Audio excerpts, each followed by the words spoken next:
Hey America, Chef John, the Ghetto Gourmet. I'm making pizza again, and I'm making a large batch. So this is 3 cups of flour. All that the brown stuff is vanilla. The kind of tan stuff there is garlic powder, and then fresh Parmesan. Okay, and that's gonna toast into the dough. All right, be really good. Okay. And then I'm not going to take you through the whole kneading process. So with this, we're going to have to triple the single recipe. So here.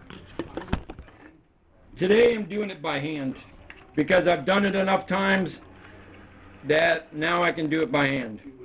So this was... Alright, so that's about... a teaspoon and a third.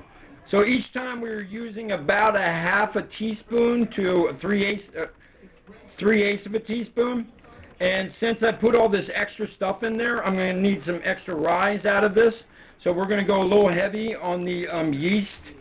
And then we're going to take our salt. And since we have a lot of Parmesan in there, it's very salty. So I'm only going to use a teaspoon of salt. That's a teaspoon. You guys don't believe me, do you?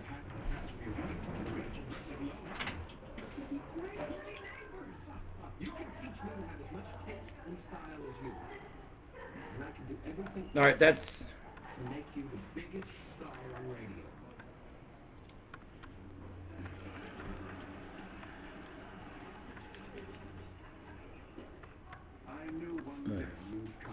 my hair's short. But if that was teaspoon and a half, and that's all right. This should work. That I'm gonna actually let's top it off. I don't even know if this thing I'm holding is a teaspoon. Actually, it could be something else. That's a lot of salt. Yeah, I'm not putting that much salt in. And a little over shoulder. And rest in the pot. Alright, and then I'm going to go through the same kneading process. I mean, I don't have any good stories. I'm a little preoccupied because I got kicked out of my home, and so it's caused my stress level to go up, which has caused my dysfunction to go up, and blah, blah, blah, blah, blah, blah, blah, blah. And there's a hair in my water because I live with kitties. My gosh, man. Alright. Yep, Trixie got home yesterday. Really nice young lady came by. And I could not believe her energy was so awesome that none of the cats, had a problem with her. And normally they even my niece, they have a little problem with her. So we're going to start with water. I'm going to put the Parmesan away. Because it's hot. It's not real hot like it's been. But it's still warm, and just don't want to leave product out. Yeah, I saw somebody bringing some pizza cheese back to grocery outlet the other day, and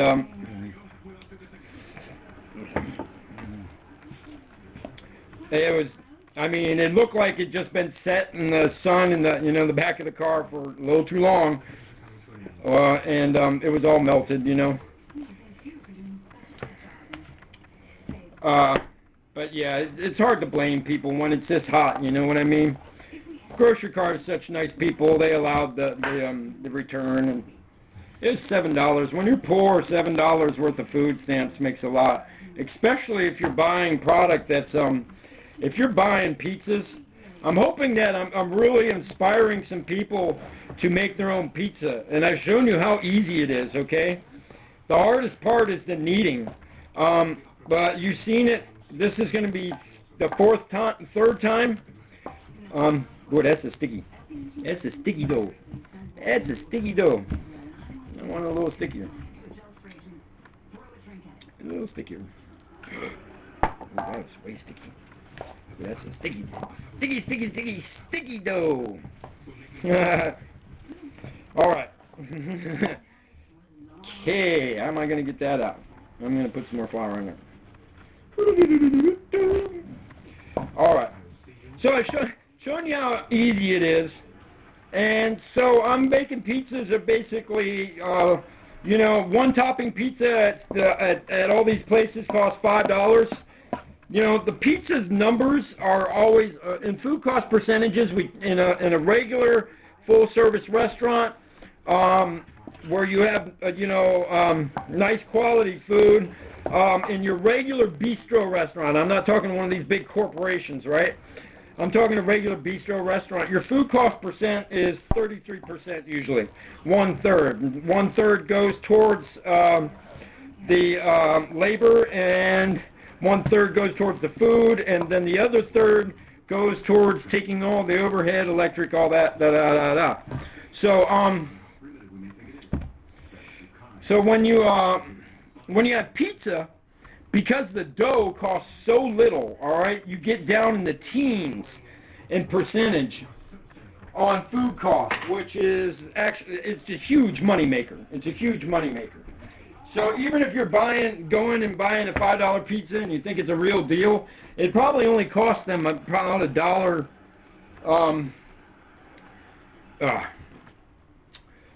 Can you guys see the table? Look down here. No, all you can see is the bathroom. Okay.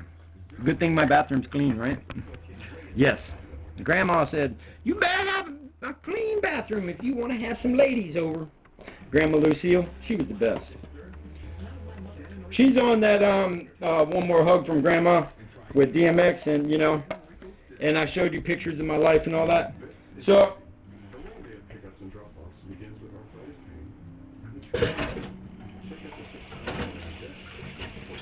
So I'm making a big batch because some guys, the night I found out I got kicked out, I ran 5 miles. The day I found out, I ran 5 miles and worked out on the bag on a heavy thing, and still had all this energy inside of me. It was bad energy, you know what I mean? Anger and frustration and tension, and these are not things that I like to walk around with at all. They're not healthy for me. And two, who wants to be angry and frustrated, man? I did most of that. I did too much of that. I was the angry young man in my life. Too much. Stop it, please. I think I'm going to take some more meds. Not that they help a lot, but they help a little. I've shown you guys my med collection, right? That's off the hook, isn't it?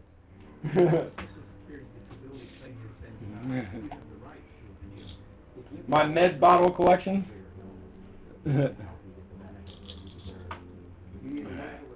But I've already fallen down several times and had several spasms today, and in the parking lot and stuff, so I'm gonna juice myself up a little bit, and then I'm gonna go for a run.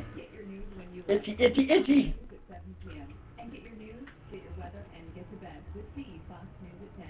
This is your Oregon Spots. The last time I had my own late night show, America began a day with unmatched prosperity. Now you're saying I was responsible for that. Oh, I know what story I'll tell you. Not saying that. Here, and I'll give you the up to the story. Okay, I can turn a light on over here. I can't make this too long because I'm having a hard time overload things. See this? This is me wearing my leathers. I got stolen. I want my leathers back. 81. And FS knows where it's at, or knows the chick who took it.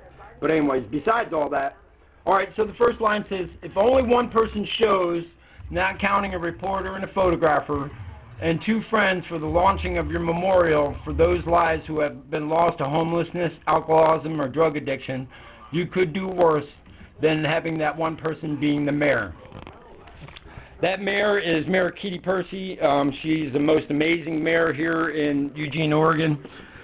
We had a nice talk that day. But let me tell you how this all started, all right? So, I was in drug court, and I was down in the park, and I had this lady friend years ago, and I mean, she did some wrong in my apartment. stole from me, was going through my stuff, so I schooled her, you know. I took all her stuff except for stuff that her kids gave her. I don't take that. I just can't do that, right?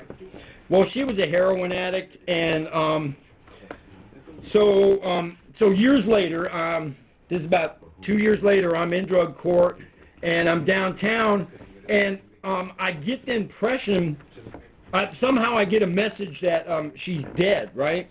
Well, she OD'd, but she didn't die, okay?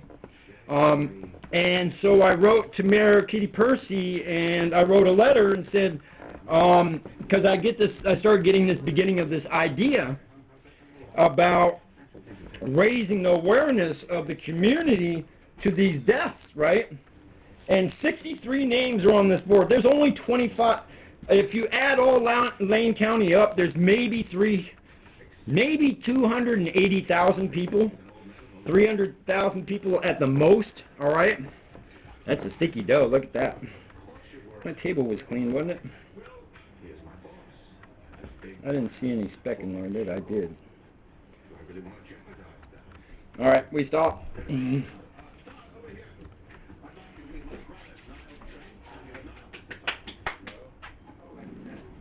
What was on there? No, it's been clean because I used this just 2 days ago. I didn't scrub it down.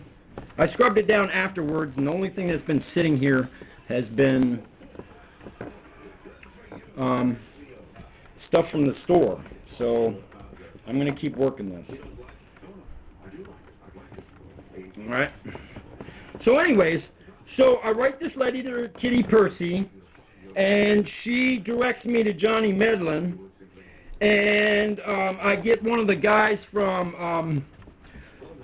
drug court, and I go down and take some pictures, and I meet him there, and this guy is actually, he's coming down off heroin, so he's sick, right? But he's also an artist, right?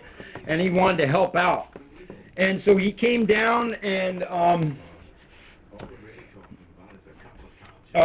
I remember I said, let's not let these deaths be senseless, is what I wrote to Kitty. I might post a letter up with this. I got to go back through my stuff and find it.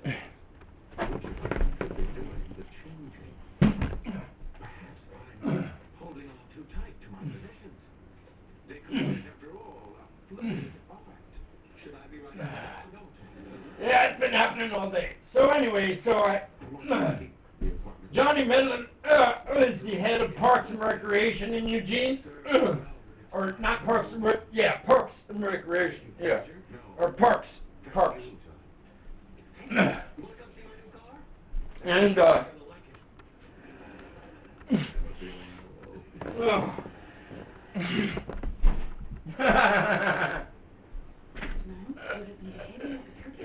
Why is he gonna get up or what?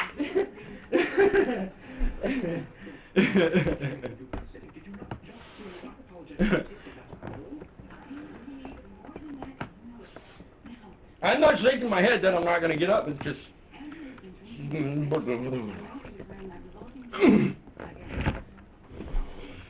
like I said. Okay, so I got this guy, and he comes back with the drawings, right? And he's like, man, I'm so sick, dude. I'm like, really? You okay? You got flu? And he's like, no, I'm sick, right?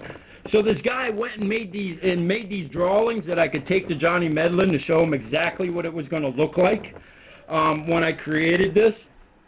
And they sat, and they were like, you know, I sat in the office and talked with them, and we had a real good meeting. And I used all my own money because I was in college, and I had received also a settlement for getting hit by a car. A couple of ribs broken on my left side, or cracked.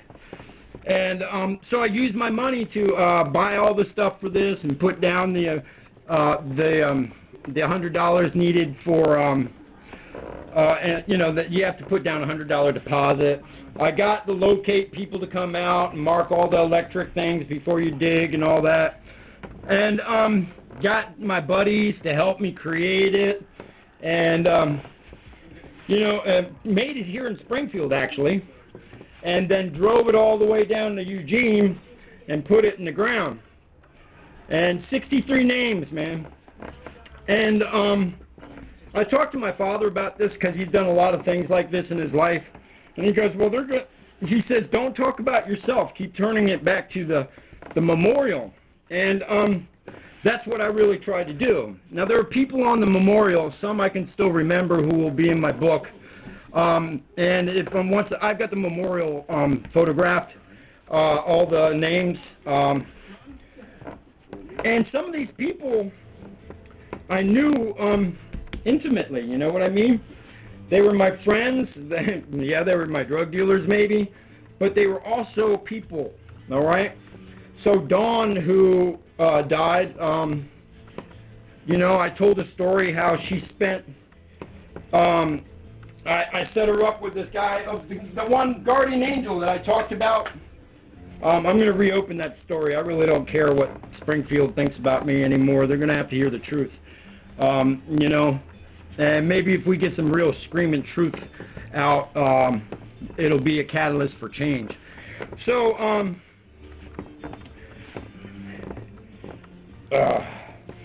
yeah, Dawn, I turned her from the drug dealer and the working girl from the streets to a mom, because that's what she was. She drove all the way to New York.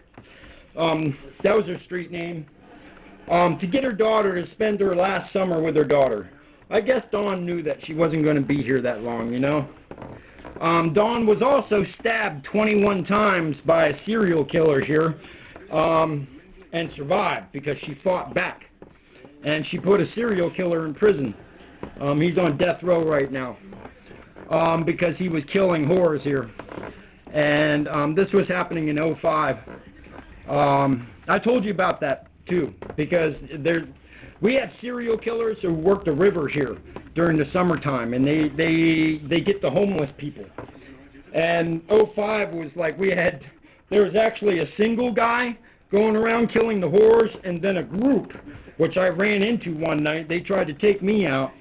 But it's a real bad idea to come at Thor wrong when he's really healthy, because you better have at least 6 or 7 dudes or a gun and shoot my ass from a distance, because I'm really not that easy to take out. As we have, as you might have noticed. I just keep getting back up, alright? Alright, oh, that's a sticky dough.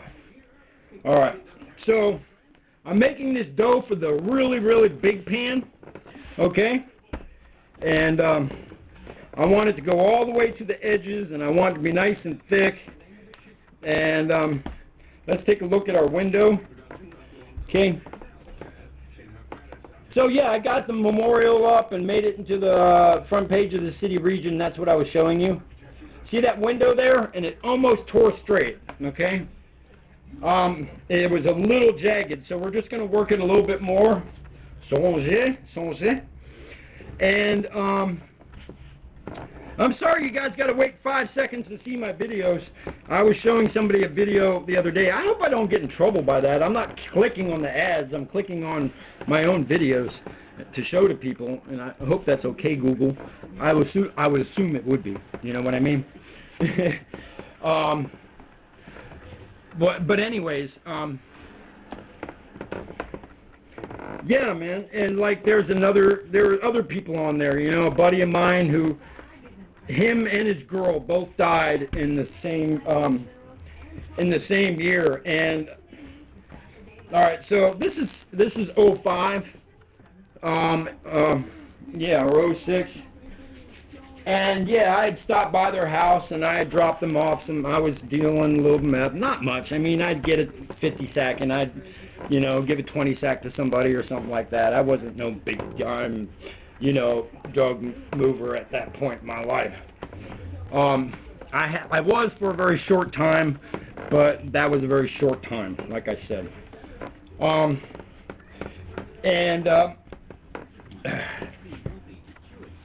And that wasn't major large. That was just, you know, I'm gonna text message or something. I guess that's Dad. It's my dad's birthday. Happy birthday, Dad. And well, anyways, so I go by this guy's house, and it was Brent. Yeah, Brent and Diana. Now, have you ever seen two people so in love, just so in love, that it makes you smile just to be around them, right? That's what these two people were. We're so in love, right? And so I'm stopping in, and I'm like, and I come by a couple days later, and I see Brent walking down the stairs, and he looks like death. He looks like he's been crushed. And I'm like, God, Brent, what's wrong, man?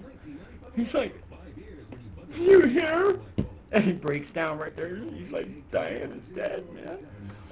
Well, she'd overdosed accidentally on alcohol and Klonopin. It's very serious. It's a very serious combination. It's actually killed a lot of people. I've heard, several people dying from it. And so he lost everything. He lost, and the cops, like, they came in and destroyed his home, right? And none of his neighbors were helping him. Nobody stepped forward to be like, dude, I'm here for you, right? Well, Thor was. You better believe Thor was, right? I went up in that house and I got like the tools. The cops ripped the cabinets off the doors looking for drugs. I mean, ripped the cabinets off the wall, right? I mean, just bullshit, dude. The guy's sitting there bereaving over his woman. There ain't no drugs in the house, These people aren't heavy users. They're not dealers.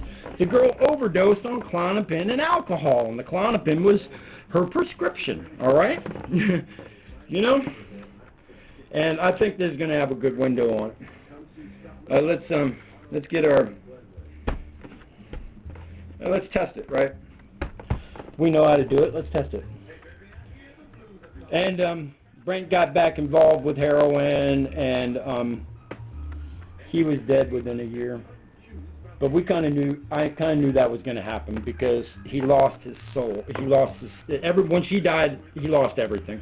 Nothing was worth anything to him anymore. You know what I mean? Oh, me too. Let's work that in. Okay. I'm going to set that there for a second.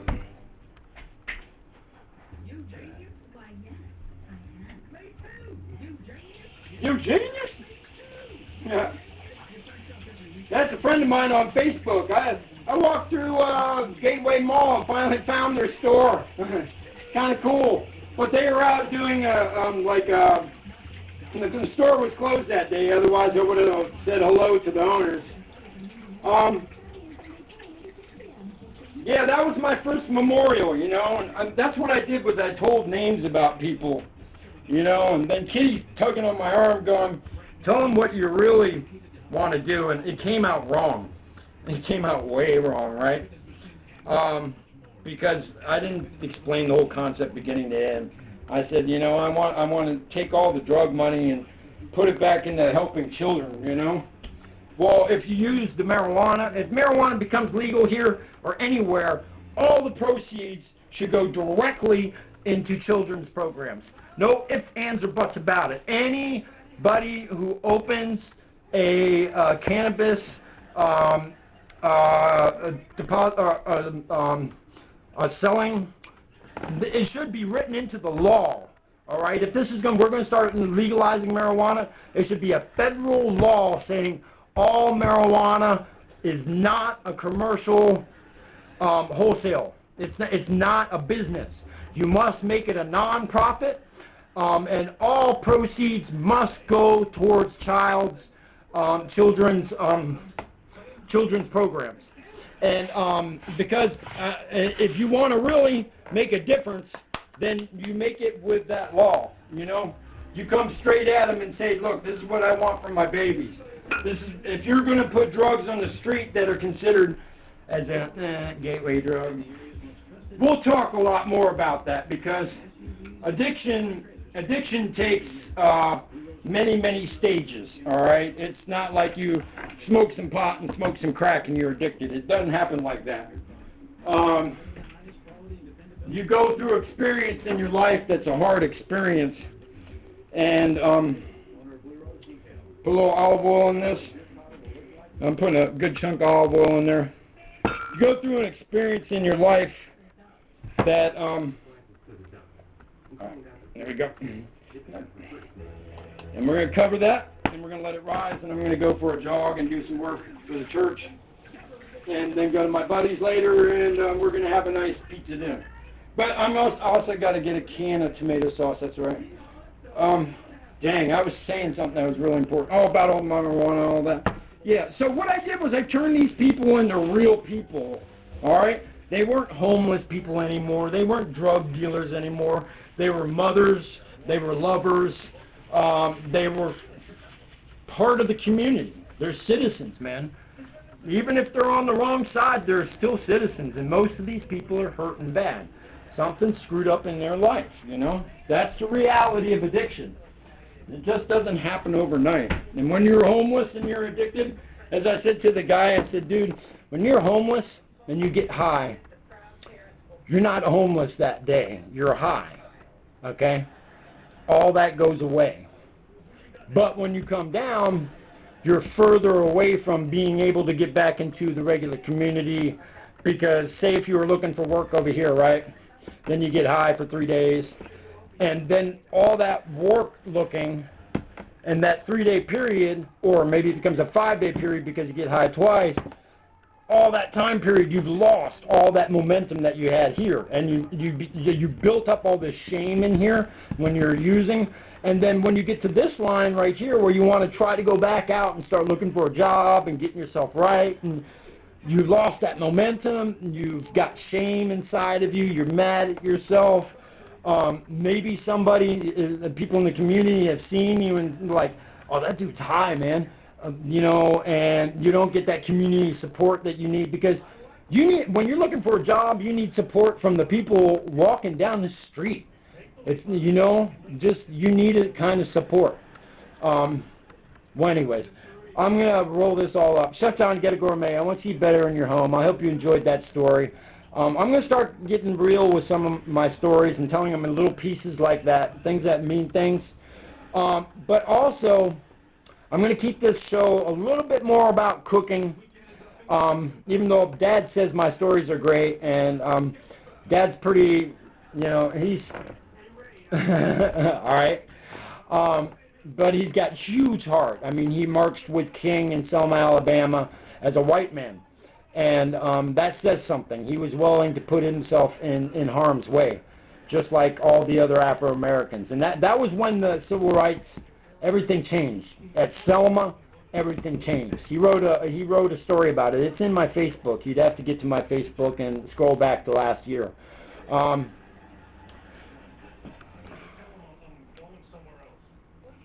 All right, I'm just going to finish it up and say love and peace to your home. Chef John, the Ghetto Gourmet, I want you to eat better in your home, have a better community. Peace up, man.